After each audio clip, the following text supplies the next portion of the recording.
Hey ground crew, welcome to day 11. Y'all made it to day 11 of our intentional hair care journey. So if you have not already, go ahead and click that subscribe button, like, comment, and share this with your friends and family. And I will be so appreciative. Thank you. So let's jump right in. Today we are talking about a major key to length and retention and overall hair protection, protective styling. But let's be clear about protective styling. This is not a punishment. This is not to punish the hair. We're protecting it, okay? Okay. This isn't about hiding your hair. It's about giving it a chance to rest, grow, and be cared for. What is protective styling, you ask? A protective style is any style that keeps your ends tucked away, reduces manipulation like combing, brushing, and everyday styling, and the pulling and stressing your hair out. It helps to retain moisture, and it protects against breakage and damage. Some examples of protective styling are braids, twist, bun, wigs, sew-ins, updos. Those are protective styles. Even wearing your bonnet sometimes properly can be protective styling. If you're relaxing at home all day, put your bonnet on. That's a protective style that you've done all day long. It can do more help than harm if you have your bonnet on all day when you're relaxing on the couch, so that you won't be just rubbing and friction and, doing all extra stuff to your hair. And then you don't have to do your hair that day. You can just sit at home with your bonnet on all day. Not outside, in the house with your bonnet on.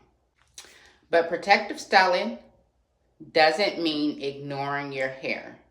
It means caring for it while it's tucked away.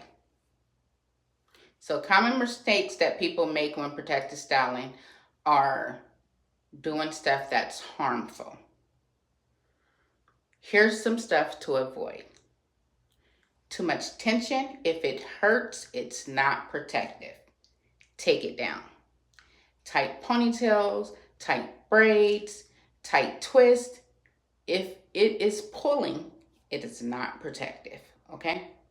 It can even cause traction alopecia. Leaving it in too long, 6 weeks or more with no moisture to your scalp and no active manipulation to your hair is neglect. That's why we say if you got twists or braids or style that does last long, usually every 4 weeks you want to come in and get something done to it. Or every 4 weeks you need to do something to it, even if it's just doing the edges. That's what retightenings are for. Also, you need to put moisture on your scalp when it is up for those long periods of time. You do not want to go the whole 4 weeks without moisturizing your hair when it is in a protective style. Skipping your routine. Just because your hair is braided up doesn't mean you don't have to moisturize it and cleanse it. No breaks in between installs of braids, twists, and weaves and wigs. Your scalps and strands need to rest between styles. So as I normally tell my clients, braids 4 weeks. If you're going to get a retightening, you go 4 more weeks. That's pushing it. I usually say 2 to 3. But if you're going to do that, retightening in between, and then you come down and get a blowout, a silk press. It's going to let your hair just flow. How to do protective styling the right way. Here's how to use protective styles the right way. Prep before styling. Wash, deep conditioning, and moisturize your hair before putting it into a protective style. That means clarifying too. Trim split ends if needed. Don't lock in damage. Moisturize while styled. Use a water or water-based product to hydrate your scalp 2 to 3 times a week. Light oils, jojoba or peppermint, are great for your scalp. Wrap your hair at night. Use a satin bonnet, scarf, or pillowcase to reduce the friction and help the style last longer. Keep it in for the right amount of time. 2 to 4 weeks is a good range for many styles. Always listen to your hair, and if your scalp is itchy, dry, or painful, it's time to remove it. Let your hair breathe between every style. Again, I emphasize that. Let it breathe. After taking down a style, give your hair at least a few days to rest, cleanse, and reset like you would do if you were sick. Ask yourself, do I need to put my hair in a protective style soon? Have I been taking care of my hair while it is in styles, or just leaving it alone and neglecting it? Choose one way to refresh your current style or plan your next protective look with care and love.